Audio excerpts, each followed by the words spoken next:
Director Wilson's behavior was simply unjust when he unjustly berated Mrs. Johnson, the cleaning lady who had been drenched with a bucket of water. I couldn't stand by silently. Standing up to my arrogant boss resulted in my demotion. "How dare you talk back to me, woman? That's why this is happening to you. Your career is over," sneered Director Wilson. However, President Taylor intervened unexpectedly. Visiting my home with a pale expression, he pleaded, "Please, come back immediately. I need you." In the president's office, bewildered by the sudden turn of events, I found myself facing a surprising individual. "My name is Megan," she introduced herself. "Graduating high school, I recently joined a mid-sized company. Orphaned at a young age, I was raised by my grandparents, who worked tirelessly even in their retirement years to support me through high school, despite their insistence that I pursue higher education.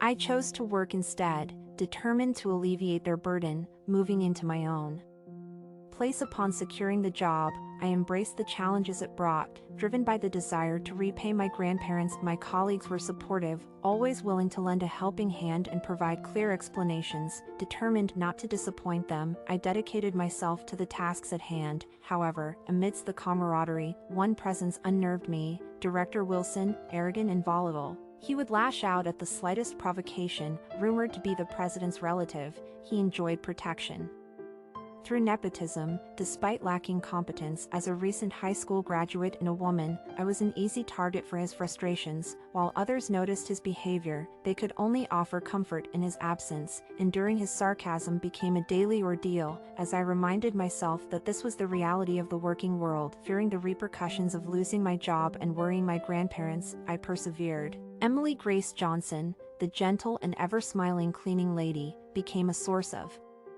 solace amidst the chaos. Her words of encouragement during our conversations uplifted my spirits. "You're working so hard, aren't you?" she would say, inspiring me to continue striving despite the challenges. Thinking of Emily, the much-loved cleaning lady that everyone admired, brought to mind my grandmother in the country. In the same company, Emily and my grandmother were working just as hard, despite their distinct roles. Wilson was a cruel boss, but I couldn't let him win against any of us. I loved Emily because she never failed to inspire me to never give up, but Wilson's resentful attitude also applied to Emily. I once saw Emily working on cleaning when I was meandering through the office. She moved the mop along the hallway with ease, giving room to staff members who were going by. Wilson was coming from the other direction just as I turned to greet her. I hid instinctively. Wilson was engrossed on his phone when he kicked a bucket, letting water splash into his shoes and jeans.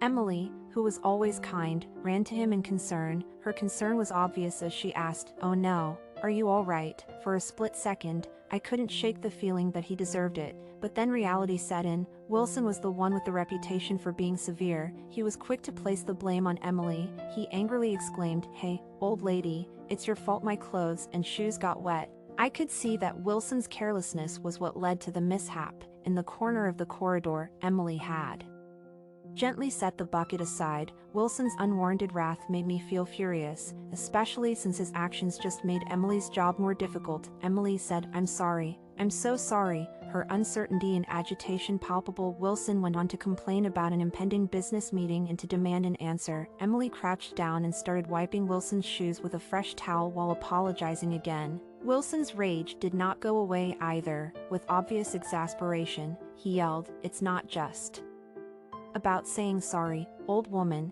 He smiled menacingly and reached for the bucket, which was still half full of water. I could not speak when I saw Wilson commit this unimaginable deed. Then, in an unexpected move, he turned the pail over Emily's head while she was still on her knees. Emily was wet and astonished as the water fell. There was something about her that made me think of my grandmother, vulnerable and confused. "Now you know how it feels to be drenched like me," Wilson sneered, his words dripping with malice. Witnessing Emily, soaked through and resembling my grandmother, my heart ached with indignation and empathy. Unable to contain my frustration any longer, I reached a breaking point. If remaining silent meant condoning such behavior, I'd rather walk away. That was the sentiment coursing through me. "How can you do such a thing? This is too much," I exclaimed, stepping forward to stand between Wilson and Emily. It was as if all the pent-up frustration I had been holding back had finally burst forth. "Emily is not at fault. It was wrong of you, Director Wilson, to walk while looking at your mobile phone," I asserted, pointing out Wilson's obvious error. Wilson's immediate response was to deflect blame, yelling, "But I got splashed with water, so I'm the victim here." However, it was evident to everyone present who the real victim was in this situation.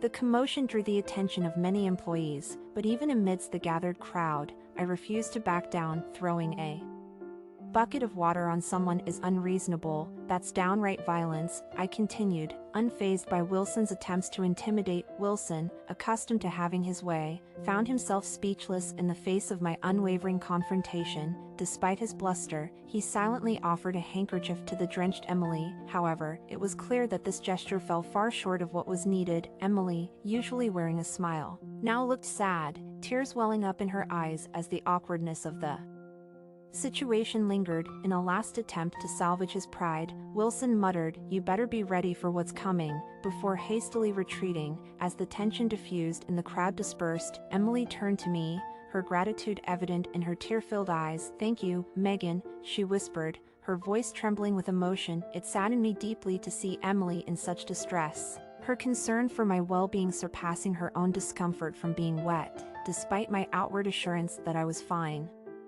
Inwardly I was nervous, having spoken my mind to Wilson for the first time. However, I managed to maintain composure and assist in cleaning up the spilled water. After parting ways with Emily and returning to my duties, I noticed Wilson's usual seat remained unoccupied. It dawned on me that he must have gone to the president's office to report our altercation. The possibility of losing my job loomed over me, although I couldn't shake the feeling that I hadn't done anything wrong. Surprisingly, confronting Wilson had oddly cleared my mind, enabling me to focus on my work. The following day, my fears materialized as I was abruptly issued a transfer order to the countryside. Stunned, I glanced up to find Wilson approaching my desk, his demeanor smug with triumph. "That's what you get for talking back to me, a woman. Your life's over now," he taunted. Watching his triumphant expression, frustration surged within me. Glancing around the office, I realized that no one dared to challenge Wilson.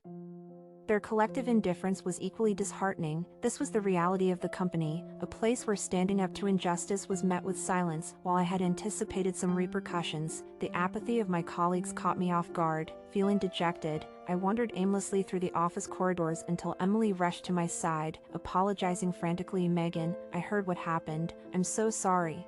I don't know how to make it up to you. I feel terrible," she exclaimed, her distress mirroring that of my grandparents back in the countryside.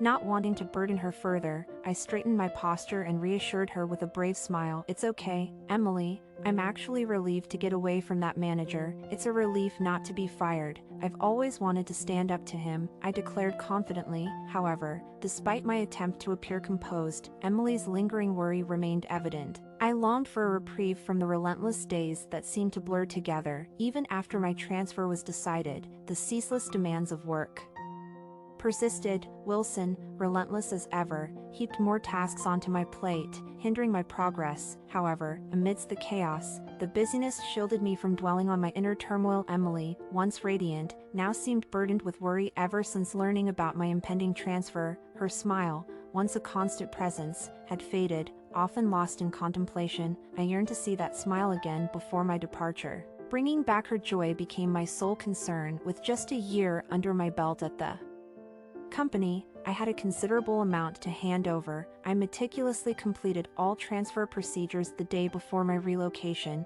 When I packed my belongings, Wilson's taunts lingered, a bitter reminder of the toxicity I was leaving behind. I hadn't yet broken the news of my transfer to my grandparents. The thought of bidding farewell to Grandma and Grandpa weighed heavily on my mind as I prepared to leave the company the following morning, ready to embark on my new assignment. Opening my door on the morning of my departure, I was greeted by an unexpected sight. A sleek black luxury car parked outside. My heart raced as a familiar yet unfamiliar figure emerged from the car. It was the company president. His presence sent shockwaves through me. Why was he here? With a sense of urgency, the president pleaded for my return to the office, bewildered and unable to comprehend the situation. I was whisked away in the luxurious confines of the car. When we sped towards the company, I couldn't shake the feeling of surrealism engulfing me. Upon arriving at the office, the president led me to his inner sanctum. Inside, I was met by a well-dressed man and an elegantly attired older woman seated on the sofa. To my astonishment, the woman was Emily, transformed, exuding grace and sophistication, a far cry from her usual work attire. "Sorry for the surprise," Emily said, her familiar smile returning. Confusion clouded my mind as I tried to make sense of the unexpected gathering. Once again, I found myself dumbstruck when I entered the room, where an air of apology seemed to hang over the president when he greeted the suited man. Emily's smile, however, brought a sense of warmth amidst the tension. The well-dressed man, with a gesture, offered me his business card, bearing the name of a major corporation, a crucial business partner with significant influence over the fate of my company. The name inscribed was Lucas Benjamin Johnson, CEO. Memories of my mother's admiration for President John Johnson flooded my mind as he extended his welcome. Glancing at Emily, who nodded with a knowing smile, I began to piece together the puzzle. Emily, who had always possessed a penchant for cleanliness, had opted to work in the cleaning department, choosing not to rely solely on her son's prestigious position. It just so happened that her employment overlapped with the company where I worked. For her, it was a convenient way to keep an eye on her son's business affairs. Aware of Wilson's tarnished reputation, Emily had silently borne the burden of his misconduct for some time. However, when I was transferred for standing up for her, she turned to her son for assistance. It was an uncharacteristic move for her to use her status as the president's mother for work matters, but she felt compelled to act, albeit with a hint of embarrassment, recalling the incident where I was drenched with water. Emily's gratitude and warmth washed over me once more when she clasped my hands.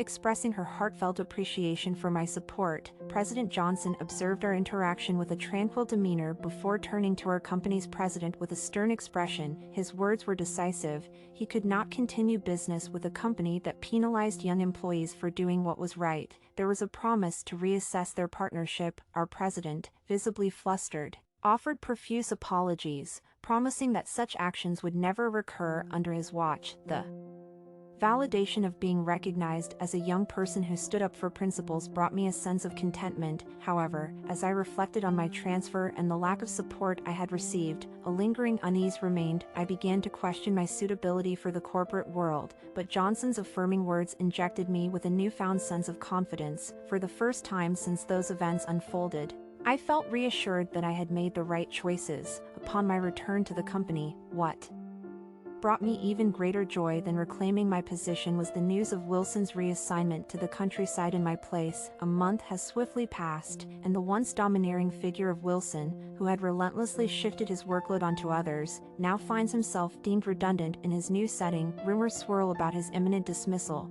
The once arrogant Wilson appears to have been stripped of his former bravado. As for Emily, she continues her cleaning duties with her trademark smile. While everyone interacts with her as they did before, I alone am privy to her true identity. Emily entrusted me with this secret, fostering a bond between us that feels special and intimate. Our daily exchange of greetings, good morning, Megan, brings a sense of vitality to my day. While others engage in similar pleasantries, it's only the president who bestows a deep, almost 90-degree bow before retreating to his office. Understanding the reason behind this gesture fills me with amusement, but it seems to go unnoticed by others who, initially curious, have now grown indifferent. The transformation within the workplace is palpable. Once overshadowed by Wilson's negative influence, the senior staff have become pillars of kindness and support, allowing employees to work autonomously. A female department head, recently transferred from another division, has emerged as a beacon of positivity. Unlike Wilson, who shirked responsibility onto others, she eagerly takes on unfinished tasks and extends a helping hand to those in need. The atmosphere has shifted to one of camaraderie and inclusivity, fostering a workplace environment that is not only welcoming but also more attuned to the needs of its female employees. This newfound sense of enthusiasm reignites my initial optimism upon joining the company, dispelling the notion that enduring hardship is an inherent aspect of societal norms. Initially, I believed enduring the unreasonable was necessary, but my Encounters with Wilson and Emily altered my perspective. The courage I discovered during those moments has significantly transformed our circumstances. Since that incident, I've abandoned the tolerance of nonsense and embraced clear communication. Enduring isn't synonymous with progress in society. Instead, building a better society requires proactive efforts. Now, as a mentor to juniors, I've found teaching others to be a rewarding learning experience. My days are now filled with motivation and promise. With my next paycheck, I plan to take my grandparents on a trip, eager to showcase how much I've grown. My husband, Jack, typically takes our daughter to visit his parents on weekends, affording me some alone time. However, I later discovered a hidden motive behind his kindness, igniting anger within me.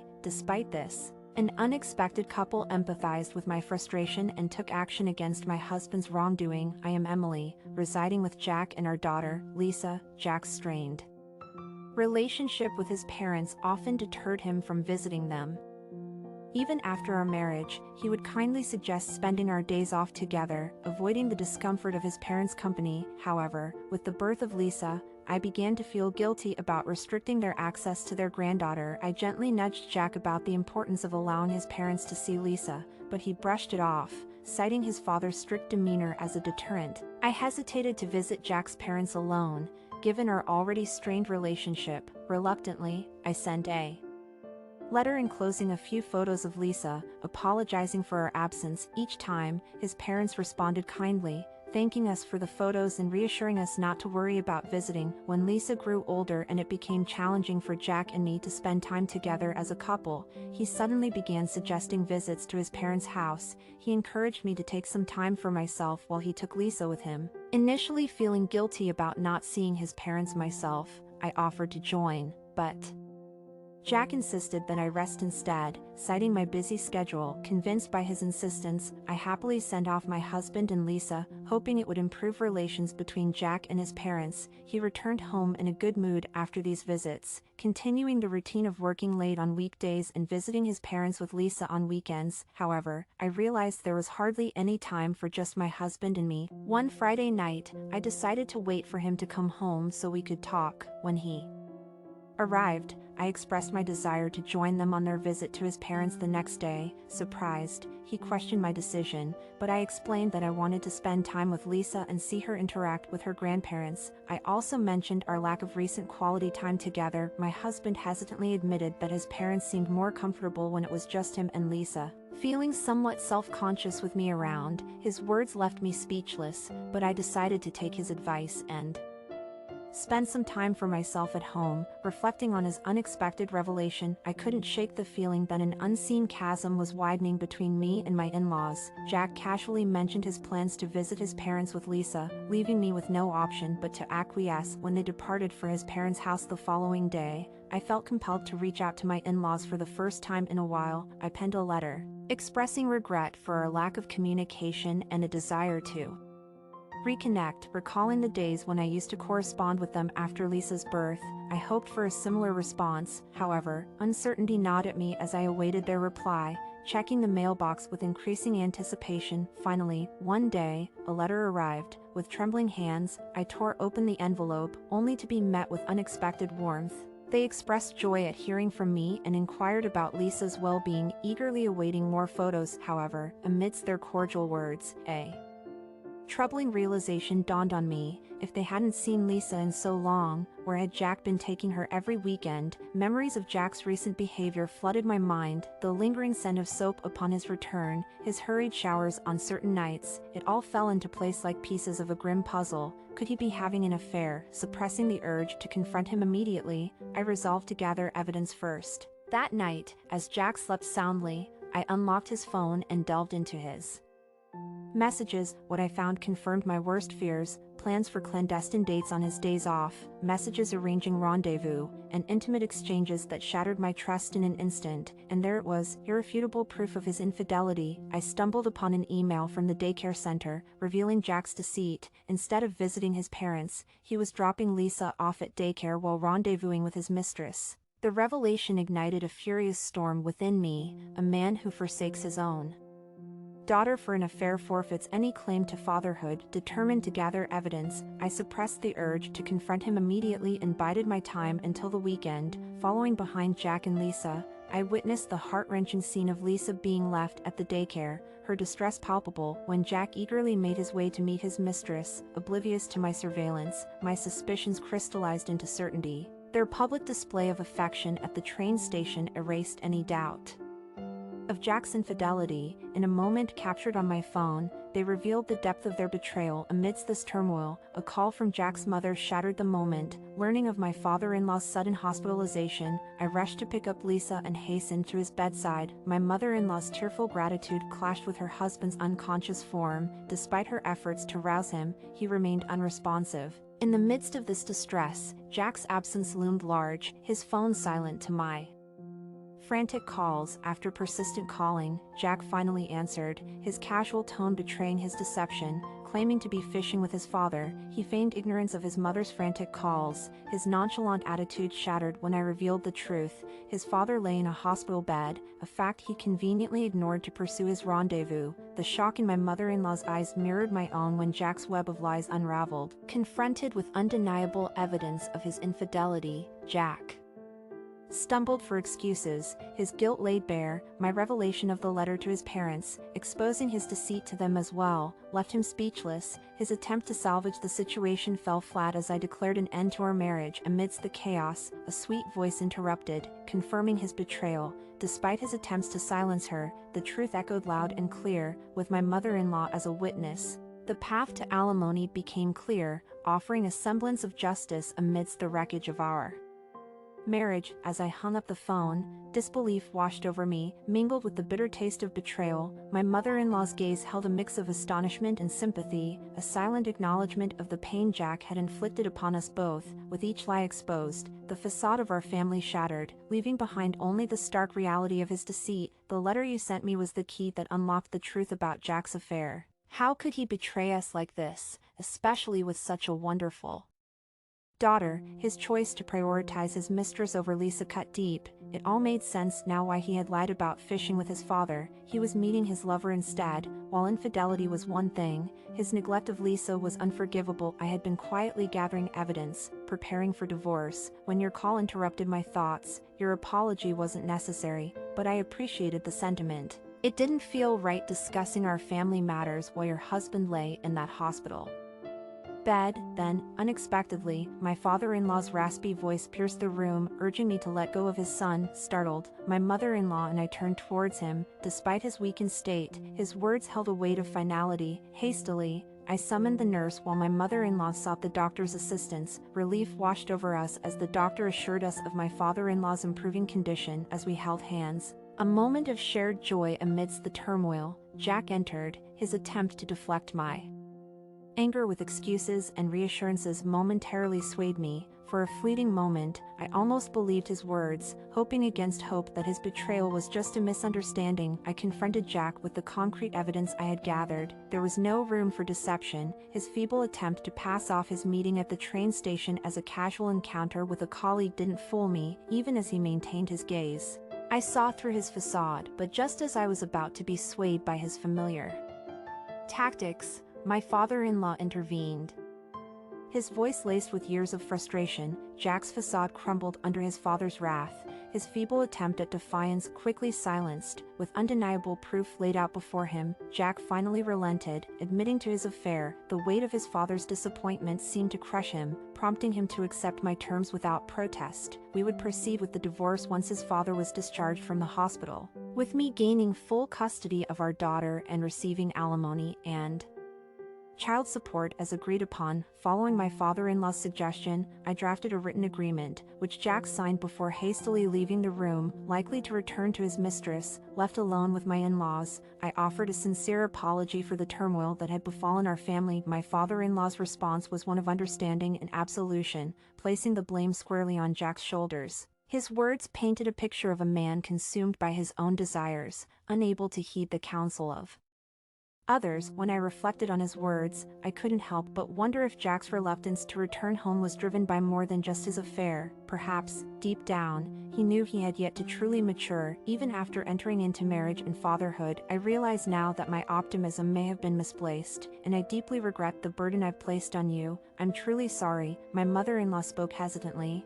her voice heavy with remorse. I can't express enough how terrible I feel about what our son has done, tarnishing the bonds of your marriage. Please accept my sincerest apologies. It's all right, I reassured her, trying to ease the tension. Being divorced or a single mother isn't uncommon these days. Although it's unexpected for us to say this, we genuinely want to maintain a connection with you and Lisa. Even if our son is no longer in the picture, we're here to support both of you in any way we can. So please don't hesitate to reach out if you need assistance, despite never intending to reconcile with Jack. The prospect of navigating parenthood alone filled me with uncertainty. My mother-in-law's offer brought me to tears of gratitude. Thank you so much, I choked out, deeply moved by their kindness. My father-in-law chimed in agreement, adding, absolutely, let us be there for you and Lisa, standing in for our foolish son, and rest assured, we'll ensure he fulfills his obligations for alimony and child support. With a sense of relief,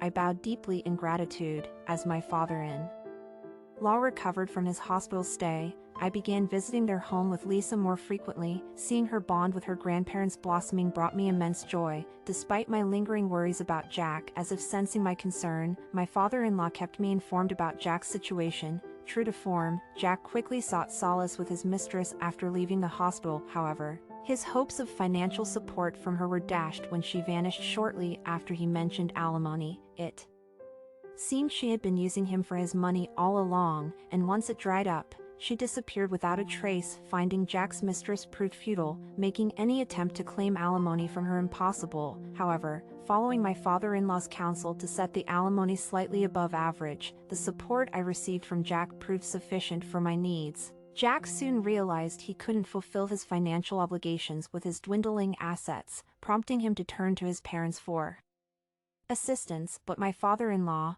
unwavering in his resolve, barred Jack from entering their home, severing ties with him completely. You're a fool, Jack, don't ever return, and don't you dare trouble Emily, he declared, casting Jack out. With his resources stretched thin, Jack struggled to make ends meet, scraping together alimony and child support payments. Learning of this from a distance brought me relief. Since my in-laws had disowned him, I no longer fretted about encountering him during visits. Marrying Jack may have been an error, but discovering such kind and compassionate in-laws amidst the chaos was a silver lining. I'm Michelle, a 48-year-old homemaker. I've been married to my husband, Stevens, since our college days. Tying the knot 3 years into our careers, we welcomed our daughter, Linda, shortly after, and our son, Matthew, 2 years later. While we faced challenges, such as navigating Linda's friendship dilemmas and tending to Matthew's frequent illnesses, those struggles now serve as cherished memories. Our children have grown and embarked on their college journeys, leaving us to savor the quiet of an empty nest. Over 2 decades into our marriage, Stevens remains diligent in his work, although he's delegated household chores and childcare to me. While my friends commiserate about similar dynamics in their marriages, I've accepted this as the norm. Passion has faded with time, replaced by a sense of companionship that sustains us. Physical intimacy and deep conversations have waned, as is common in long-term relationships. Though I harbor no major grievances, excitement is noticeably absent. I continue managing the household, working part-time, and caring for my husband, resigned to the routine that may persist until one of us passes. I assumed Stevens shared this sentiment. It turned out that my husband had been betraying me all along. One weekend, he brought a young woman home, introducing her as Stephanie, his subordinate. Shockingly, amidst their embrace, he announced, I'm marrying her, I want a divorce. Stunned, I struggled to comprehend. Hold on a minute, I protested, I can't process all of this. When my husband and Stephanie exchanged declarations of love, urging me to leave, I was bewildered. While I grappled with the situation, Stephanie sneered at my confusion, addressing my husband as Dar. It took me a moment to realize she meant darling. As they flaunted their affection and the luxuries he showered her with, I felt a pang of betrayal, Stephanie boasted about the lavish gifts my husband had bestowed upon her, contrasting them with the neglect I endured, including forgotten birthdays and uncelebrated milestones. In their laughter, I discerned a callousness that shattered any illusion of genuine love. Men find wealth charming too, don't they? Stephanie mocked, insinuating that my worth had expired. My husband, seemingly irritated, dismissed my protests, asserting his desire for a youthful companion who could cater to his needs. With cruel disdain, Stephanie echoed his sentiment, asserting that my time was up. When they dismissed me, their words pierced through me, leaving me speechless with despair. In the following weeks, my husband's absences grew more frequent as he prioritized his time with Stephanie. Alone in my anguish, I grappled with the devastation of a shattered marriage and the painful realization of his betrayal. The relentless barrage of insults from the woman invading our home became unbearable. Are you still here? Hurry up and get a divorce, she taunted daily, deriding me as pathetic for clinging to a loveless marriage. Her venomous words cut deep, leaving me questioning my worth. Was being an older woman a crime? Anger surged within me, but my resolve to preserve my marriage wavered. The thought of upending my children's lives weighed heavily on me. How would they cope with the fallout of a broken family? It was their unexpected intervention that finally spurred me to action. Why didn't you talk to us about this before? My children questioned upon returning home for the weekend. Despite my silence, they seemed to grasp the gravity of the situation. Their indignation at their father's betrayal mirrored my own. Dad reached out to us, my son revealed, his disgust palpable. He said, you're jealous of a younger woman and won't agree to divorce. That's terrible, my daughter exclaimed, recoiling in disgust. You should just get a divorce, concerned about potential repercussions. My son raised practical considerations. Would there be any issues with the house or our college tuition?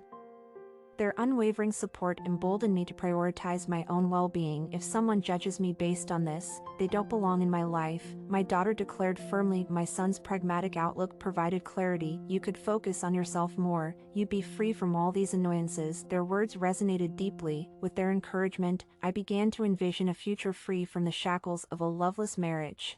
The prospect of newfound freedom buoyed my spirits, empowering me to consider a path forward unencumbered by the burdens of the past. When I spoke those words aloud, it felt as though the world before me had suddenly brightened. The one who would truly suffer from marrying a selfish man like Dad, I realized, was his mistress, right? Yes, exactly, my daughter chimed in, her agreement strong. Mom, we appreciate how much you care about us, but I'd rather see you happy. I can endure anything if you're healthy. My son nodded in solidarity. You're a rock, Mom. You're only 48, that's not even halfway through your life. It's a waste to dedicate the rest of it to that awful man. We'll do our best to become independent. You should live for yourself. Mom, Linda and Matthew. I couldn't hold back my tears. Thank you. I'm so lucky to have you both as my children, I said, overwhelmed with emotion. Despite feeling exhausted and betrayed by the husband I once trusted, my children's words brought comfort to my heart. I haven't wasted my life until now,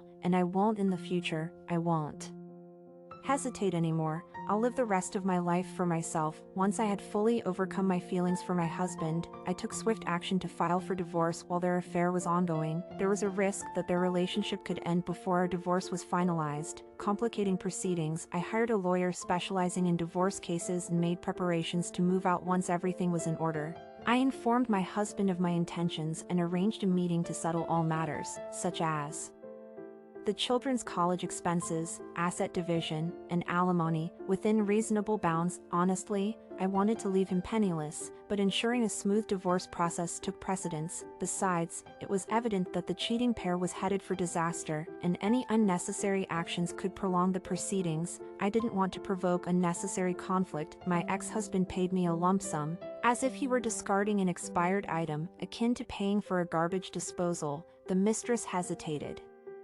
at first as his fortune dwindled, but inexplicably, she seemed to reconsider him as a generous spender. Their farcical display nearly caused me to burst out laughing, but I refrained, exerting a little more tolerance toward a lady motivated only by money and a guy possessed by pride. They are unaware of the difficulties that lie ahead for them. Hey, Mr. and Miss, this is it, I thought to myself as we filed our divorce papers at City Hall, our last collaborative endeavor as a marriage. The Mistress stood in line at the counter behind us, seemingly to show off her presence. She finished filing for our divorce and then blatantly asked for a marriage license at the desk. Surprised, the city hall worker reluctantly gave her the documents. She held them close to her heart like a precious trophy. "Are you sure you're okay with that guy?" I felt obligated to ask her, even though it didn't feel like my business. "What's it to you?" She shot back, "It was you who desired a divorce, lady, hurry up and finish it." I sighed. All right, if this young girl with a future is being deceived by this old man,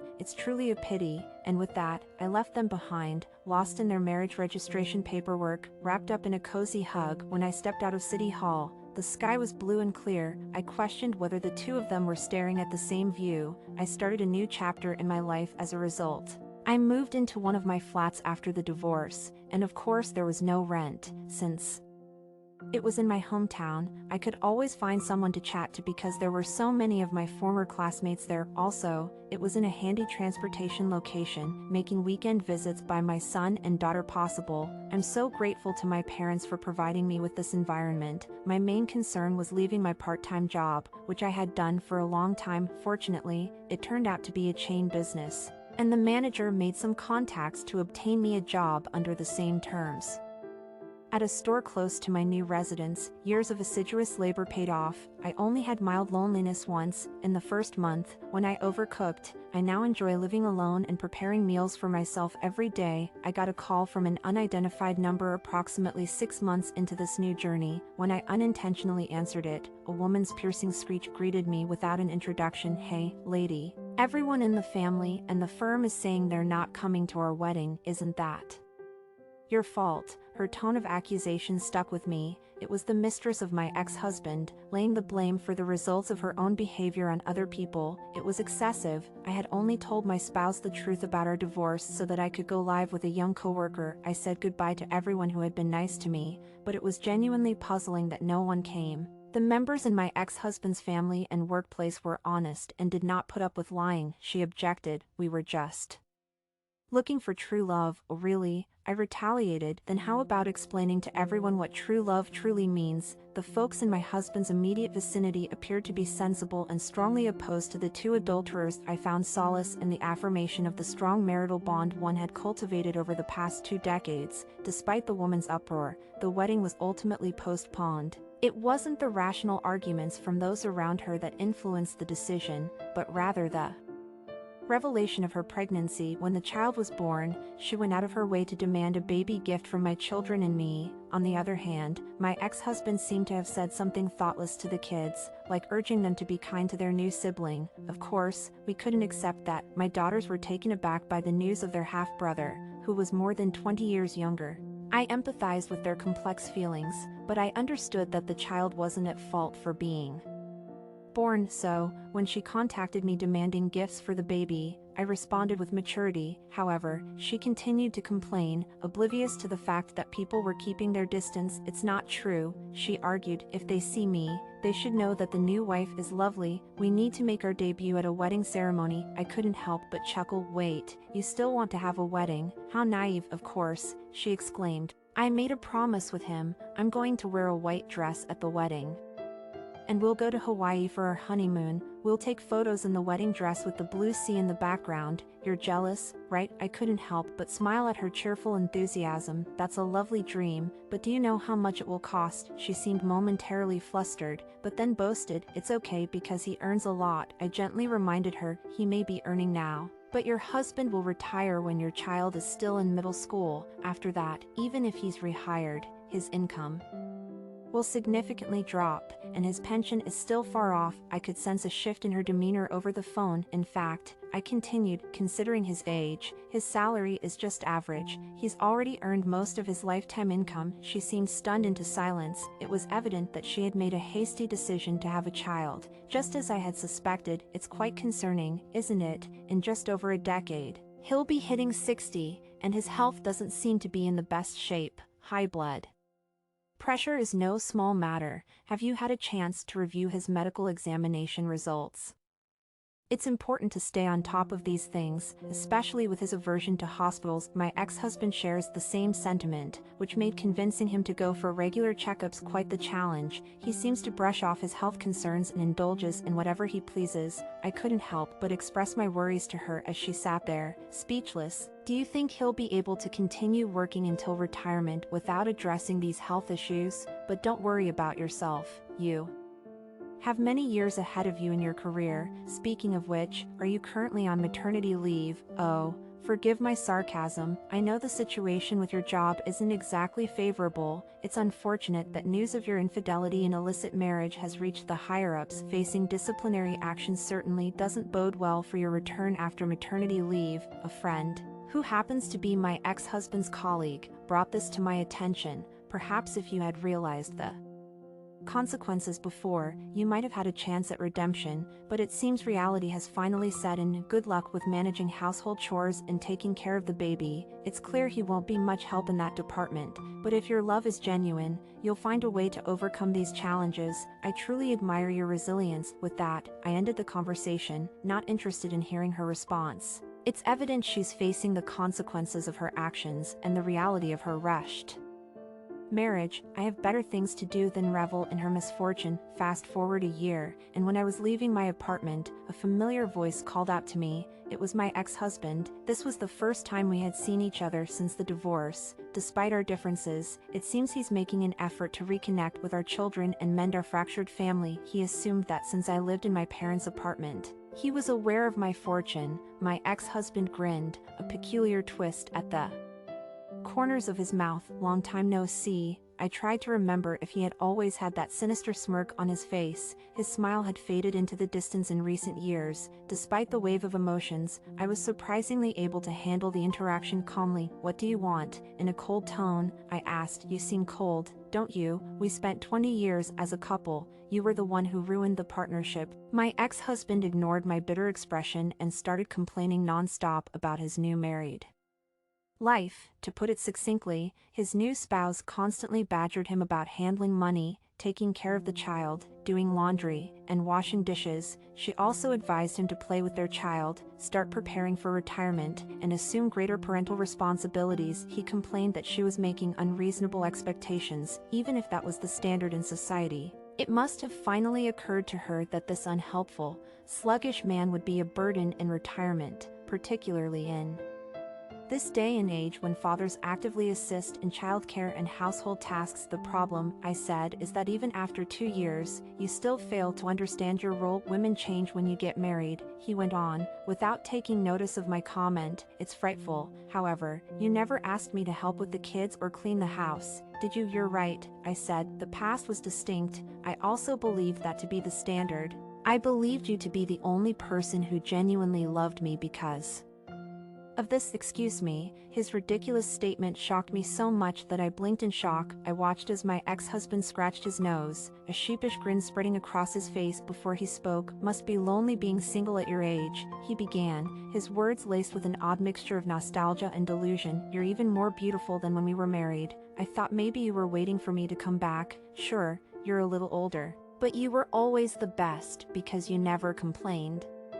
I'm willing to forget all that, so you should be honest too. Excuse me, you still love me, don't you? My response was a strange scream, nearly causing me to lose my balance. My ex-husband jerked at the sound, freezing in place. Despite the enjoyable days I'd had post-divorce, my anger toward him surged at his audacious attitude. What kind of nonsense are you talking about in broad daylight? What exactly would I gain by getting back together with a man like you, who has no redeeming qualities, huh? I demanded, my voice laced with incredulity. Stammering, my ex-husband attempted to respond, his face paling at my firm rebellion, perhaps witnessing it for the first time. That's right, even when you declared divorce, I didn't reveal my true feelings, and even after we separated, I went along with everything without a complaint. I continued, my resolve unwavering. Could you move aside? I have a date, I stated matter-of-factly. His voice squeaked in disbelief, resembling something out of a comic book. You, an old lady like you, he spluttered, his shock evident. Yes, indeed, you're definitely being deceived. Wake up. If I'm spending money, I'd rather it be on a young, handsome guy. You're past your expiration date, I retorted, echoing his past hurtful words. And one more thing, I added, relishing in my newfound confidence, you're just a large piece of trash that can be recycled. His mouth opened and closed like a fish out of water, but no words came out. Well, I have someone waiting for me. Let's both forget about each other and find happiness. Goodbye. Michelle, he called out to me, his voice now tinged with pleading desperation. I didn't even bother to turn around when I quickly walked away. At this rate, it wouldn't be long before he became a two-time divorcee. Someone once said that becoming happy is the best form of revenge, and I truly believed that, after all. It seemed like my brisk departure had left him in complete shock. When I reached the meeting place, my daughter was waving her hand, approaching me. Sorry I'm late, your dad showed up. Are you okay? She asked, concern evident in her voice. I'm fine.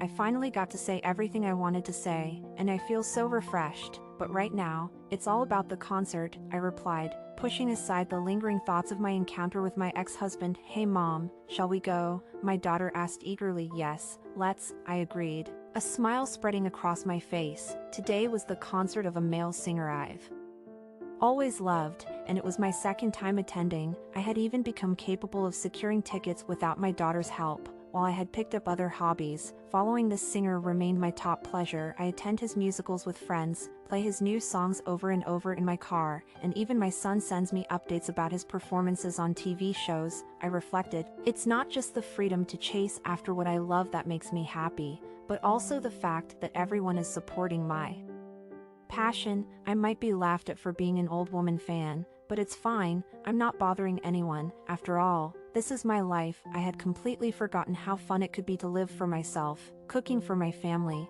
planning outings for the kids, and maintaining a comfortable home for my husband brought their own satisfaction. I found my value in those things, and the thought of losing all that with divorce was terrifying. But it wasn't like that at all. My children cherished me, and the relationships and work I had built up over the years were still very much alive. Rather than clinging to the past, it's much more enjoyable to give it your all and start a new life. I realized as I stepped into the unknown, it required courage, but the prospect of embracing a future filled with my own passions and pursuits was exhilarating. Once I embarked on this new chapter, a multitude of exhilarating encounters awaited. My name is Maggie, and up until the age of 28, my life was solely dedicated to work, devoid of any romantic entanglements.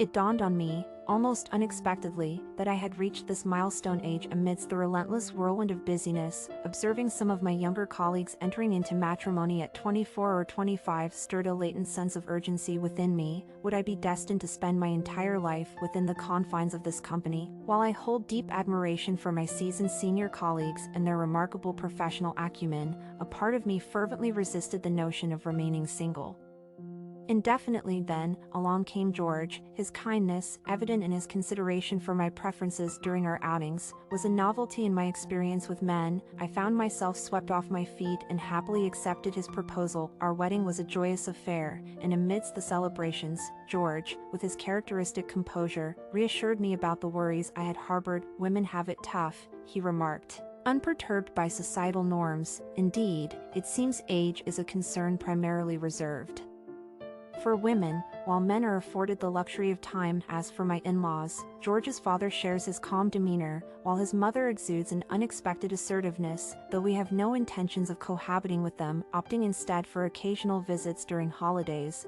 I sensed a hint of disapproval from his mother. Nevertheless, I am steadfast in my resolve to maintain my career and contribute to our household income even after marriage. It appears that she has misgivings about my viewpoint. I made a little more money than George did, and he told his mother straight, which made her even more determined to have me follow her mother's ways. She emphasizes the value of maintaining a man's pride and maintains that a woman's main responsibilities should be to assist her husband and run the home. However, I feel forced to prioritize saving in these unpredictable times of possible layoffs and cost-cutting measures, particularly in light of future obligations like having children.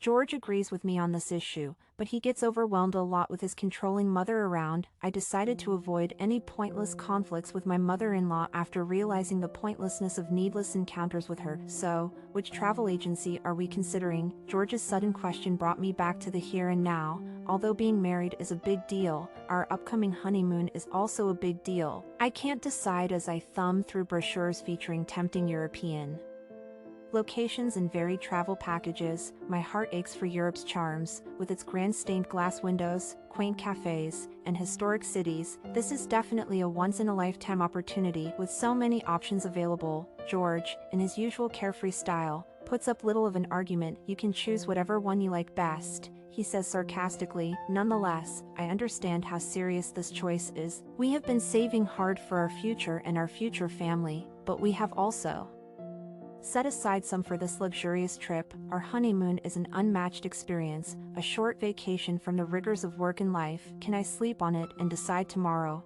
I ask, looking for a flash of insight among the choices. George answers, of course, his smile never faltering. He withdraws to the kitchen to get a cup of coffee while I consider how few options there are to travel abroad. Above all, though, I am reminded that a honeymoon is a unique occasion that should be treated with dignity and thoughtfulness because it only happens once in a lifetime. Creating unforgettable memories with George is my top priority, which is why I hesitated to make a decision hastily, fearing any potential regrets down the road. Even amid the hustle of work, thoughts of our upcoming trip consumed my mind during every spare moment, though I refrained from delving into travel magazines during work hours. The allure of planning our adventure beckoned me during breaks. Still haven't decided. My colleague's interruption snapped me back to reality. You better hurry up and eat before lunch break ends, she chided, breaking the spell of my reverie. Oh, right, it's already this late, I mused aloud, momentarily forgetting the passage of time. When my colleague teased me about the intricacies of requesting time off as a love-struck individual, I remained focused on the task at hand, selecting a travel agency for our excursion. You're quite the contemplative lady,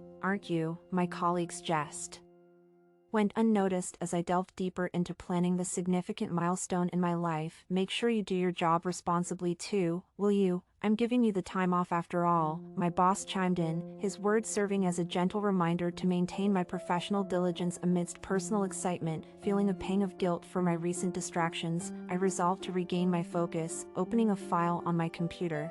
I immersed myself in my work, determined to fulfill my responsibilities diligently. I've decided to go with this travel agency's tour, I announced to myself, reaffirming my commitment to balancing personal aspirations with professional obligations. It's fantastic to hear that you found a tour you're excited about. I must have spent over a month, maybe close to 2, trying to decide. I wonder if there are really people who agonize over a trip for such a long time. I must have caused a lot of trouble for the travel agency. I'm sorry for all the trouble I've been making. I've been bombarding them with inquiries, even about the smallest tour details. The female staff at the travel agency greeted me with a warm smile. You two are going on your honeymoon, right? She asked. Yes, that's correct, I replied. It's normal to take your time thinking about your honeymoon. It's a once-in-a-lifetime journey. We've even had a client who spent 6 months planning their trip alongside their wedding, she added, surprising me with the mention of such a lengthy planning process. Despite my murmuring, she maintained her smile. An overseas trip is different from a domestic one. There's a sense of something special. Our job is to provide a trip that will be a wonderful memory for our clients. Her words brought me relief. I felt immensely grateful for the support we received from various people, including our wedding planner. When I realized that others were aiding us in this journey, my anxieties about the trip naturally started to fade away. Now, I could focus on work without worry. I'm sure my boss would be relieved as well. When George came home in the evening, I eagerly shared the news. I've decided on our travel plan. We're going with this travel agency, I announced with childlike excitement. George, ever relaxed, responded, that's good. I'm glad you found a good one. His reaction caught me off guard, but I remembered that it was I who had always longed for a trip to Europe. Hey, are you excited about our honeymoon? I couldn't help but ask, feeling a bit insecure. To my Surprise, he opened his eyes wide and replied, "Of course, with you. I'm certain our trip will be great. We should inform our parents later too." We spent the evening discussing our trip in detail, and I couldn't help but feel apologetic for causing any unnecessary worry. We've finally settled on our honeymoon destination. I was brimming with happiness, my excitement palpable even in my voice. My boss, sensing my joy, breathed a sigh of relief and remarked, "Oh good, I'm counting on you until the trip." He also handed me some extra paperwork, but I hardly minded. My anticipation overshadowed any additional tasks. With both of us working, finding the right time to take the necessary 12 days off for a trip to Europe was challenging. Nonetheless, we swiftly managed to set the schedule. Excitedly, I called my mother as soon as I got home to share the news of our upcoming trip. "That sounds wonderful. I can't wait to hear all about your adventures," she replied, already eager for authentic European souvenirs. "Something stylish, perhaps accessories," she suggested.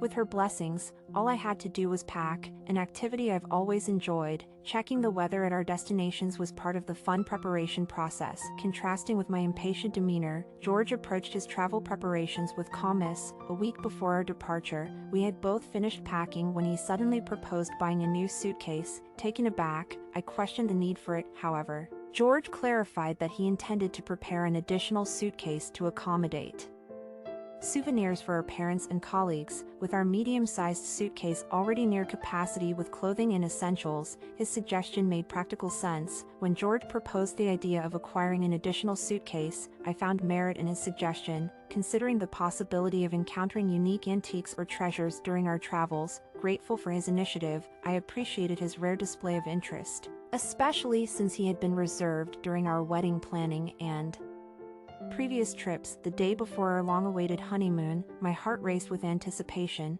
Despite my excitement, the thought of potentially losing sleep weighed on me. However, I reasoned that it would be a shame to be fatigued during such an adventure. Lost in my thoughts, I was startled by the sound of the doorknob turning. "Hey, I'm home," George announced, breaking my reverie. Expressing my concern about sleeplessness due to excitement, I was taken aback when George broached an unexpected topic, the involvement of his parents in our trip. When he explained his oversight in arranging their travel, a shockwave coursed through me. "Wait, what are you talking about?" I demanded, struggling to grasp the situation. George's revelation stirred frustration within me. A honeymoon, to my understanding, was meant for the couple alone, a sentiment I passionately conveyed. Despite my parents' joy at the news of our European adventure, I couldn't fathom their presence encroaching on what was supposed to be our special time together. With emotions running high, the doorbell interrupted our tense exchange, momentarily diverting our attention. Glancing at the intercom screen, I was taken aback to see George's parents waiting outside. George, seemingly unfazed, swiftly responded through the intercom, indicating he would let them in. When they entered the living room, my mother-in-law extended a bag brimming with luggage.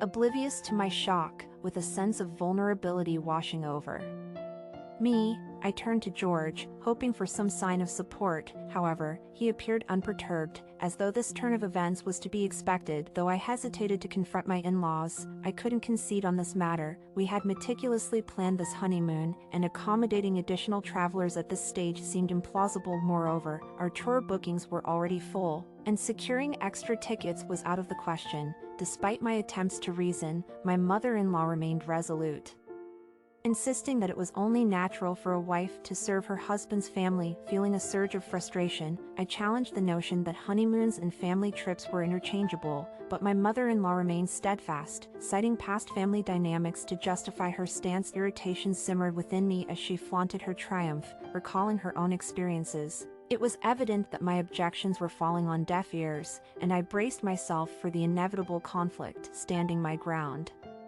Amidst the whirlwind of emotions stirred by our impending trip to Europe, I found myself on the verge of tears at the mere mention of our adventure. However, as excitement mingled with anxiety, George's unexpected suggestion to include his parents threatened to unravel my composure. His nonchalant attitude towards accommodating them dampened my spirits, and I struggled to contain my frustration. Refusing to yield to pressure, I confronted the absurdity of altering our meticulously planned honeymoon to accommodate additional guests. However, George's casual demeanor and my mother-in-law's persistent persuasion weighed heavily on me. as if suffocated by their expectations. I found myself overwhelmed, sinking to the floor in despair. In a moment of vulnerability, I poured out my grievances, bewildered by the accusation that I harbored animosity towards George's parents. However, my plea for understanding fell on deaf ears, met with indifference and dismissal. George's lack of empathy only deepened my despair, leaving me feeling isolated and misunderstood. With a heavy heart, I watched when George escorted his parents to the door, their protests fading into the background. When he returned, suggesting we postpone our trip to reconsider, I felt drained of all resolve. The weight of our conflict lingered, leaving me exhausted and uncertain of what lay ahead. There was a sharp drop in my affection for my hubby.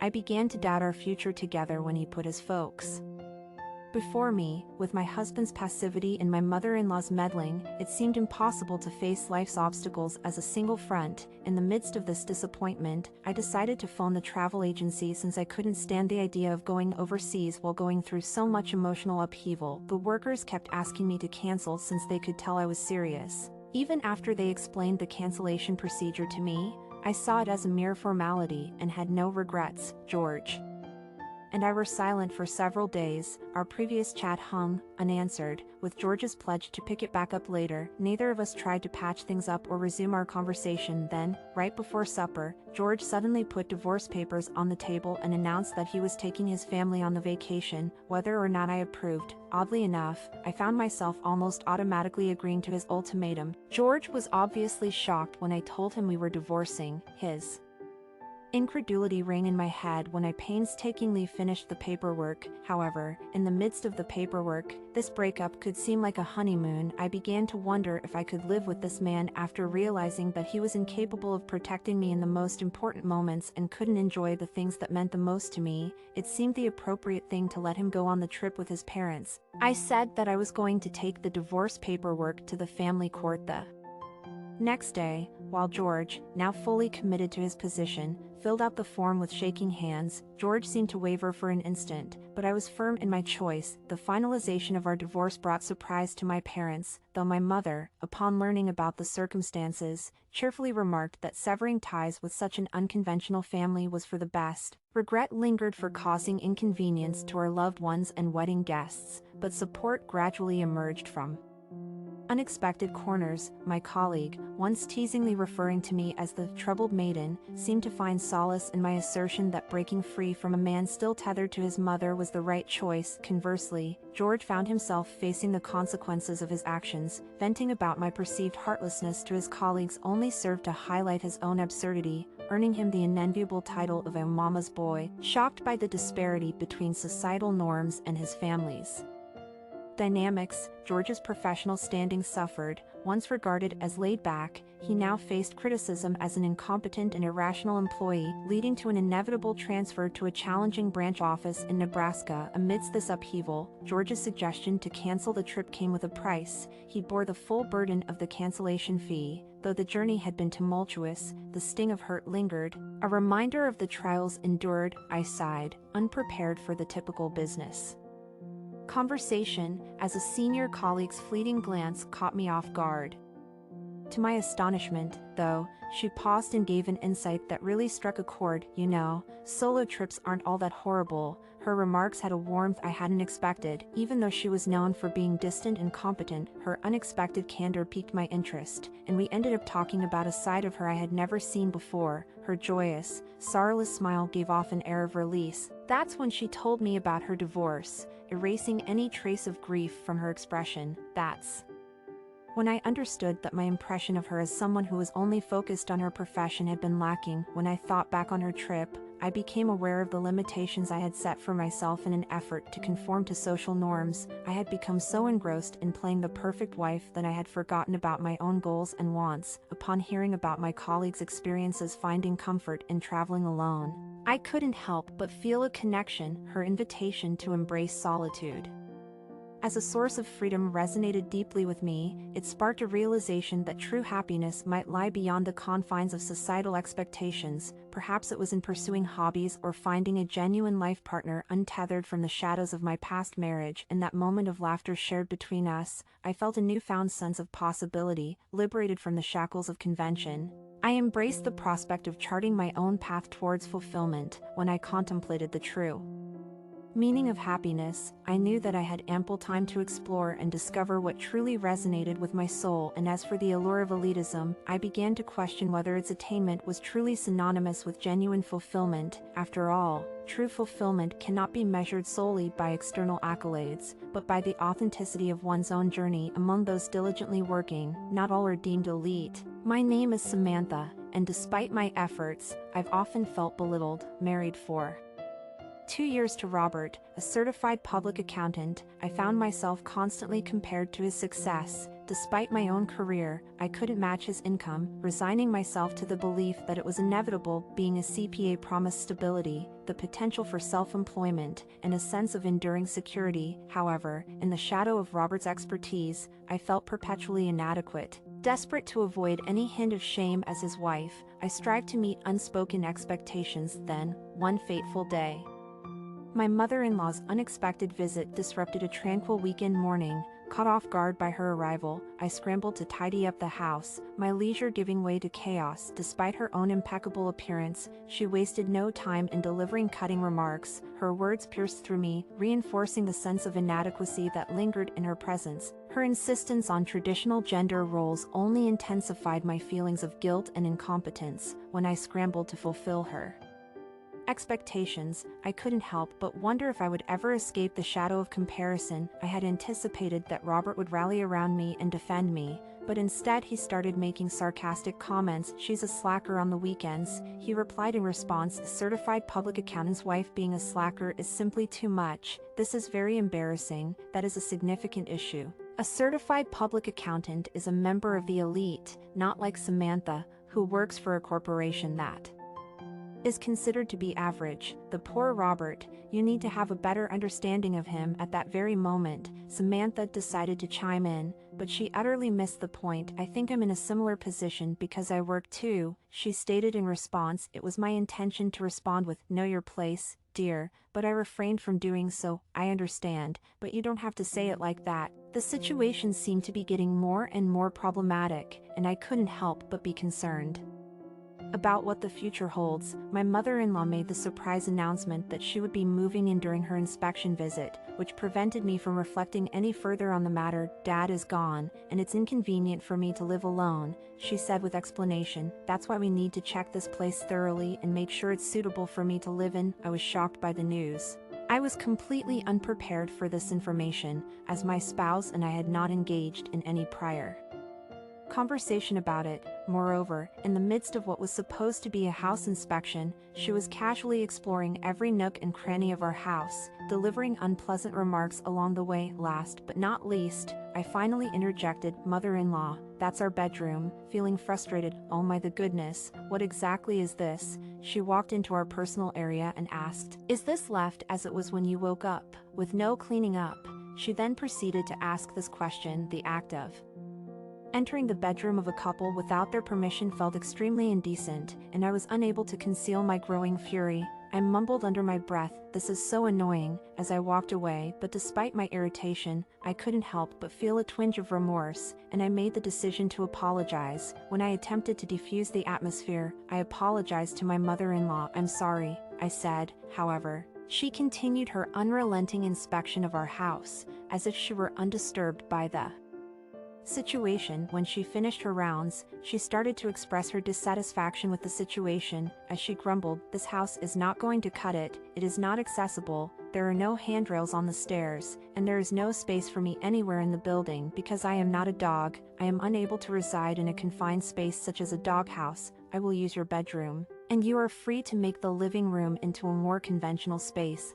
I was having a hard time believing what I was hearing. My objection was, "I am unable to do that. Do you have any idea how much the renovation will cost?" It was her insistence that Samantha should, of course, take care of it. "Robert has contributed to the living expenses and even purchased this house." Because of her brazenness, I experienced a flash of frustration. "It's not about that," I shouted back at her. "Deciding everything on your own without any consultation isn't good, is it?" In a mocking tone, she asked, "What are you talking about?" Consultation with someone who is perpetually at the bottom of the heap. Avoid making me laugh, please. Due to the fact that I was feeling confined and besieged, I came to the realization that my elite husband had made the decision to live with his mother, giving her priority over me. I gave in and relented, all right, feeling defeated. After that, however, he made a threat that completely destroyed whatever possibility of reconciliation that had been left. He threatened me with divorce papers. I disclosed I was a child, so I really did divorce him. Before going to work the following day, I quietly presented the divorce papers that Robert had given me to the town hall. I had taken them from him the day before. I could no longer put up with his persistent manipulating and demeaning. I had reached the limit of my patience. I am aware that I might not be the most capable person, but I am putting in a lot of effort. Isn't that something that should be expected, even on the weekends, when I was so busy with other things? Robert would insist on things like, "We're out of juice,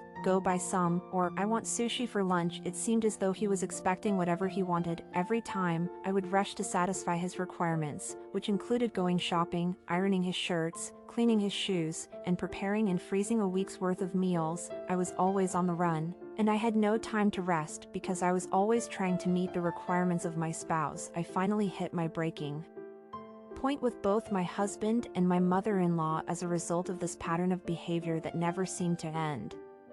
Then came the evening that I handed in the paperwork for the divorce. For the second time, Robert began to make fun of me by asking, "What is this? Are you expecting me to consume this? Because I didn't have time today. I just went out and purchased some meal that was already prepared." "You are a failure as a wife," he said, "and this is unacceptable when you consider how much money I make. Would you agree with me? You have never been able to rise above the bottom of the container." My grade point average was good at a state institution, whereas yours was low at a university that was considered to be of the middle tier. Also, I am a certified public accountant, but you are merely an employee at some unnamed corporation. Are you aware that we are completely different from one another? You need to have a better understanding of who you are. Despite the fact that his remarks were extremely painful, I summoned the fortitude to answer by saying, "I no longer have to serve you. I would ask that you not treat me like a slave. It is enough for you to be thankful that I have prepared anything at all." "What?" Robert stutteringly asked, clearly perplexed and stunned. "May I ask what you mean? Did you forget that I am your wife? Yesterday morning, I handed in the paperwork for the divorce, which means that I am no longer your wife." His amazement was audible to everyone. "What is it? What is it?" In a state of bewilderment, he repeated, "What? The divorce papers, the ones I handed over yesterday." "That's right, you told me to do when I wish with them." Remember, the fact that they had already been filled out and stamped gave me the impression that they had already represented your feelings. "Wait, please wait. It was only as a threat that I handed them over." "You are claiming that it was nothing more than a threat, despite the fact that you signed and stamped the divorce papers. Absolutely incomprehensible." "In no uncertain terms, no. Nevertheless, they were approved without any problems whatsoever." Whoa. Please rethink your decision to divorce them." "No, this is not good at all. You should know that I am a member of the elite." "Divorce? It is news that is really distressing. I am sorry, but I am unable to keep up with the public image that you have. I have never made the mistake of forgetting to be courteous and polite, despite the fact that I may not be as skilled. I have never looked down on someone or disregarded them in any way. I've reached my limit, for the time that it lasted. It was convenient. Over the weekend, I will begin packing my possessions and departing. Of course, if you request that I leave right away, that is quite acceptable as well." "It is a terrible bad. What should I do in this situation? Please get in touch with my mother." The idea that my husband might be such a person was completely foreign to me. My feelings of disconnection came on all of a sudden.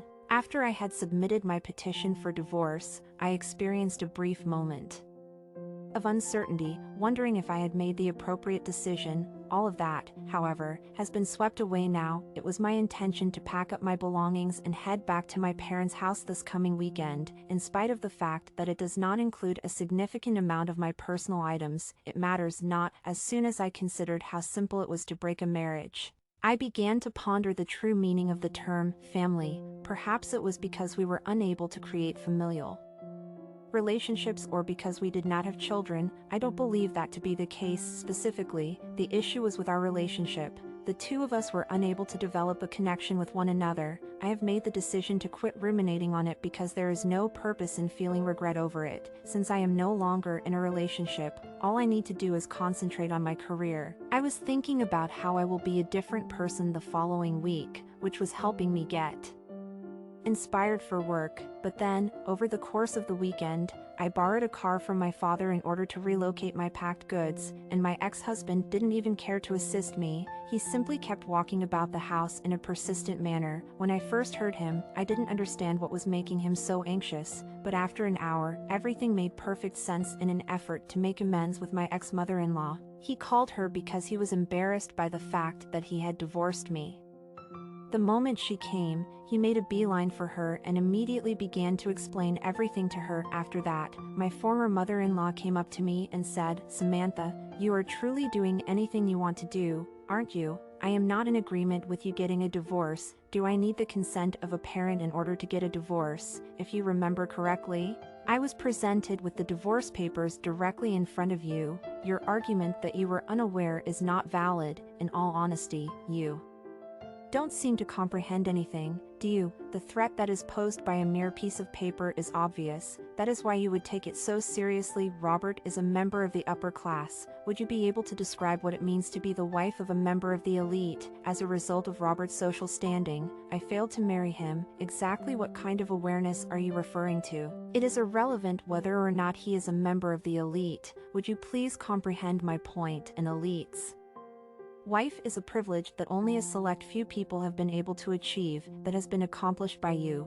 It is not appropriate to disregard it with such ease. It would be best if we stopped talking about leaving and pretended that nothing had occurred. Who is it that is not comprehending the situation? You see yourself as someone who is unable to accomplish anything but hold on to an elite position. A loving family is the ideal for me. I don't think that being a member of the elite can solve everything. All that is required is to earn money. The heart is the most important thing, and it appears that both you and your son are lacking in this regard. Keep your mouth shut. These are not things that you have the right to say. Do you have the audacity to respond to me? It's nothing more than a daughter-in-law now. I am no longer considered a daughter-in-law. It doesn't matter what you say. I've reverted to being a single person, therefore I'll do whatever I want. Hold on. I'm sorry, but that's not the case. Suddenly, it appeared as though my mother-in-law had completely lost her impetus, but at this point, I couldn't care less about it. In light of this, I resumed the process of packing and hurriedly departed the house. The bewildered looks on the faces of individuals around me did not distress me in the least. Quite simply, I expressed my gratitude for your patience with me. My apologies for not living up to the expectations you have set. Seek out a woman who is well educated and has a good income for the purpose of remarriage. Best wishes to you in dealing with that. I hastily exited the house and made my way back to the residence of my parents. I was overcome with a peculiar feeling of relaxation and comfort. My parents were able to comprehend a situation, and when they greeted me upon my return, I found myself crying. The more I thought about it, the more I understood how ridiculous it was to have clung to and endured for such a long time, all for a guy who was so conceited. I was reminded of the warmth of family and the sympathy that comes with being human. When I finally got to see my parents, I felt a release of all the stress that I had gathered up to this point, and I fell asleep without even eating dinner. I slept through the night till morning. The next morning, when I woke up,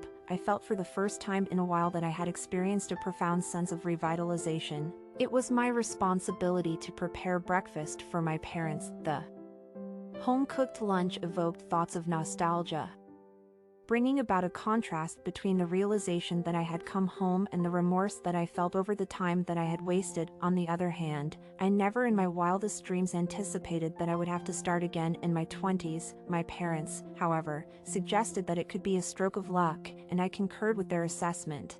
I made the decision to work toward obtaining a professional qualification and to work toward rising through the ranks. After then, something occurred. After a month had passed, I was helping my parents make hand-cut spaghetti on the weekend. We were doing it together. When the doorbell rang, I was helping my mother and my father make pasta because my father was an expert in the art of pasta making. There was no way for either of them to abandon their jobs, therefore, I responded to it by opening the door while he was standing there. Robert was fully drenched in the heavy rain, and he did not even have an umbrella with him. Unexpectedly, I made the decision to allow him inside. "Come in, you'll catch a cold." Suddenly, my father showed up, and despite the fact that he was in the middle of preparing spaghetti, he showed up with a considerable amount of force. "Dad, what are you doing in this position? You have no business being here. Kindly walk away." Because Robert is thoroughly drenched, he is going to get a cold. It makes no difference to me what happens to this man.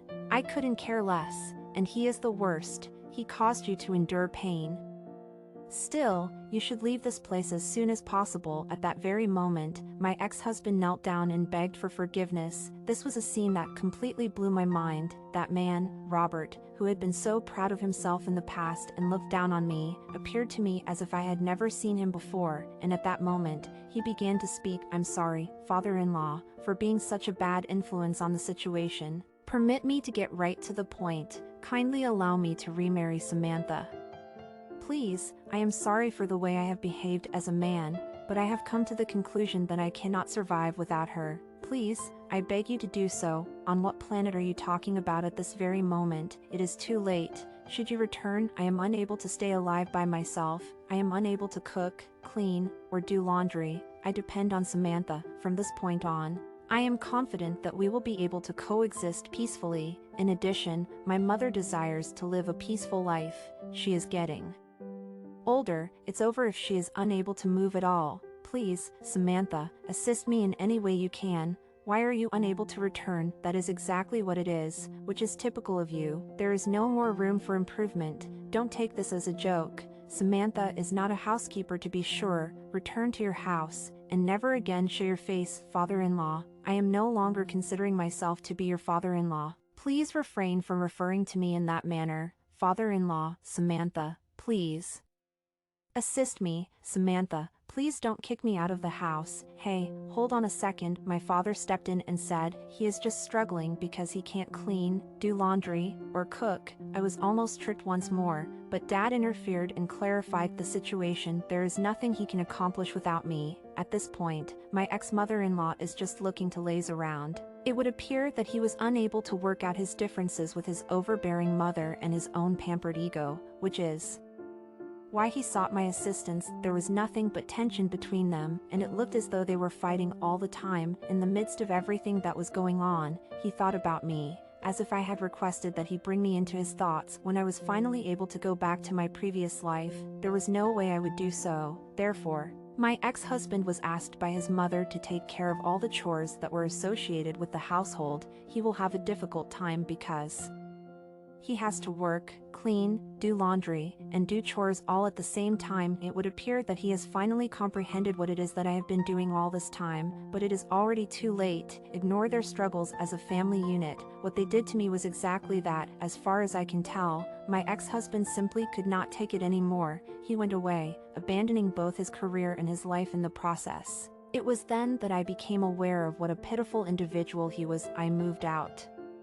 After locating an apartment close to my place of employment, following that, I decided to take on the challenge of acquiring a professional certification, which I ultimately succeeded in doing with flying colors. As a result of the increase in my wage, I first became aware of a distinct aspect of myself. When I was on cloud 9, I was overjoyed. Right now, we are just getting started. There is a great deal more to come next. I am not going to give up. I'm going to proceed with my plans. I am not going to give up without putting up a fight. This is Lily, my name. When I got married, my younger brother was still in high school. He attended the same school as I did. The fact that my brother, who was 8 years younger than me, was always so cute was something that I took tremendous pride in. Because of the age difference between us, he used to attach to me. However, as he started elementary school, he started to pull away from people, which was a sad development at times. We are still very close, despite the fact that he is now attending college. In addition to the fact that my husband and I have been blessed with a child 3 years after we got married, our marital life is quite unremarkable yet full of joy.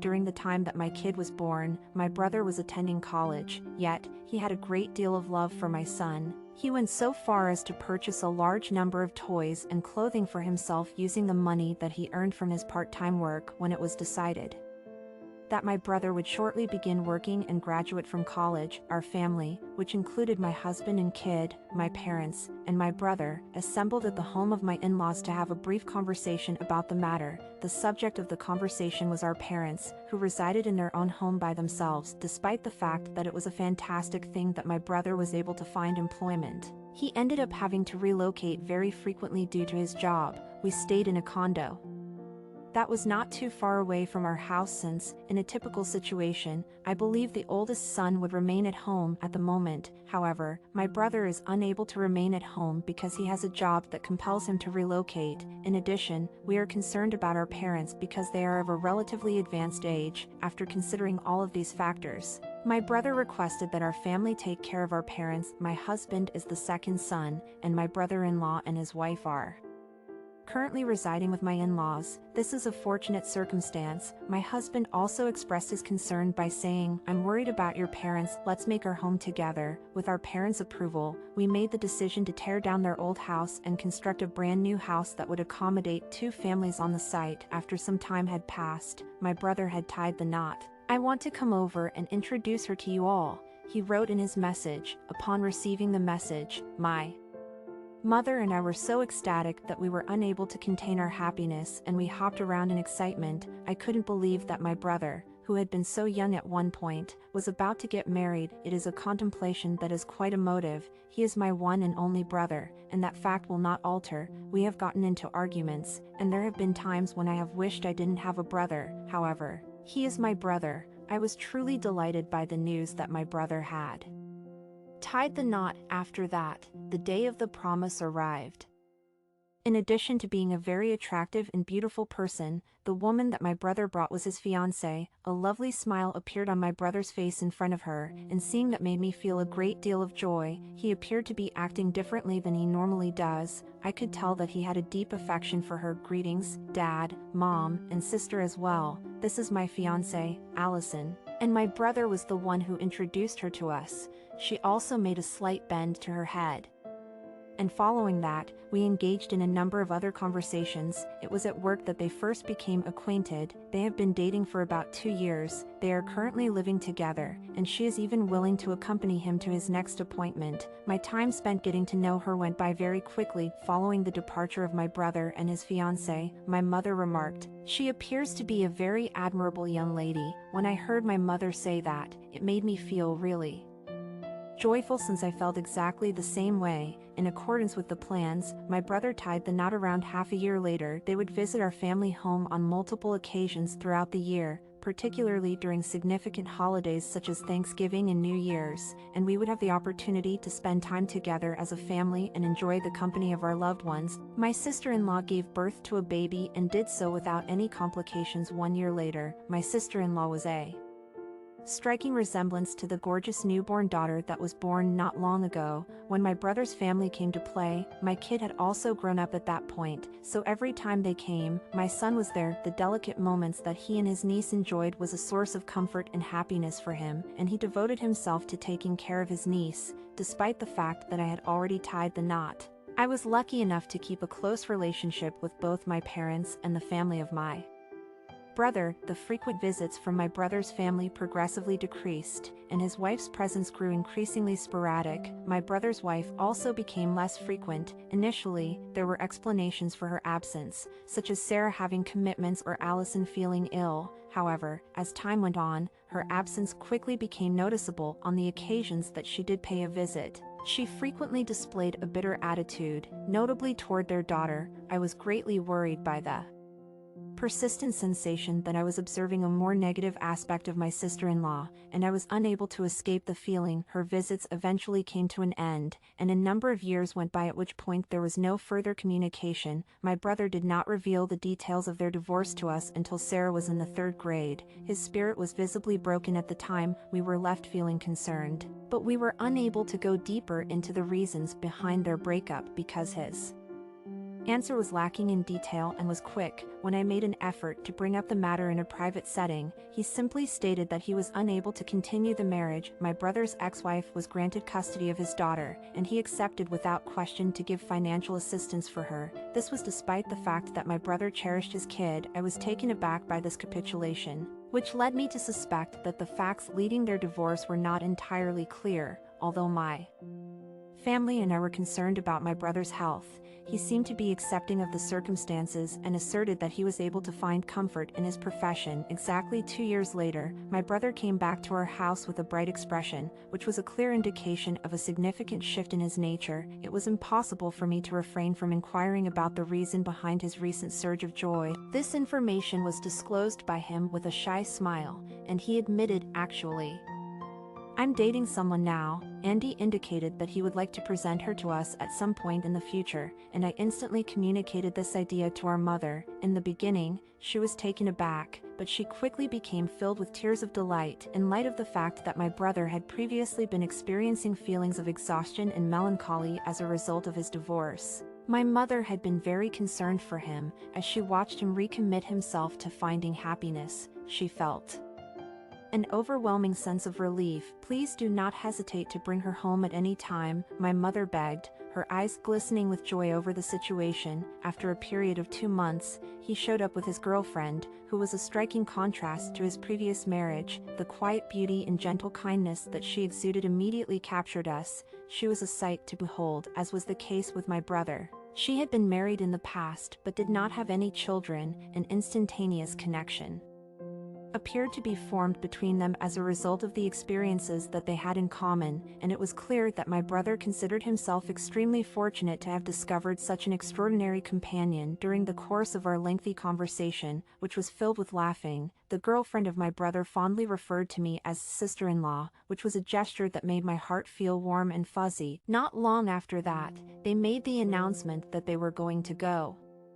out, and my mother, who is always a good host, reminded them that there was dinner waiting for them when they got back. When I watched them leave, I couldn't help but hope that my brother would find happiness that would last a lifetime. When the doorbell rang an hour later, I was curious about who it could be at such an early hour. However, I discovered that it was a delivery service, which was a minor disruption in the midst of my anticipation for my brother's newly discovered happiness. When I opened the door, I was taken aback to see my brother's ex-wife standing there. It was far too early for my brother and his girlfriend to have returned, so I was somewhat shocked to see her there. She welcomed me with a smile that suggested she was up to no good, saying, "Long time no see, sister-in-law." The presence of Alice left me perplexed, and I couldn't help but wonder why she was in this place. She asked me directly, "Could you tell me where Charlie is right now?" without pronouncing anything.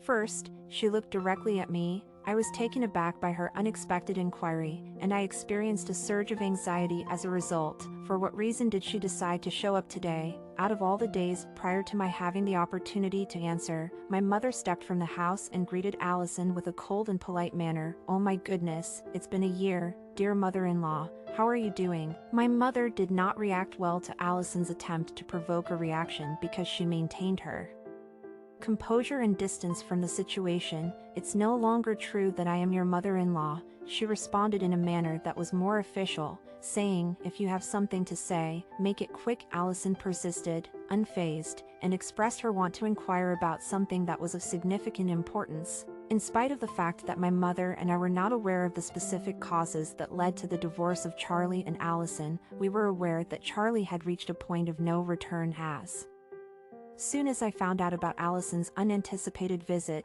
I immediately sent Charlie a text message in which I urged him to take his time returning home. During the course of the difficult conversation that took place between my mother and Allison, Allison became more and more desperate, and she insisted that we tell her where Charlie was located. When I was afraid that she wouldn't leave without providing answers, I directly inquired about the things that she desired to know. Her voice was filled with venom as she vented her frustrations, accusing Charlie of deserting her in favor of a ugly woman and pledging to stop him from marrying again after he had left her. Because of the anger and contempt that she expressed through her words, a picture of anguish and betrayal was painted. When I thought about it, I couldn't help but wonder what had happened between them that caused them to have such strong feelings. She was spewing venom about my brother.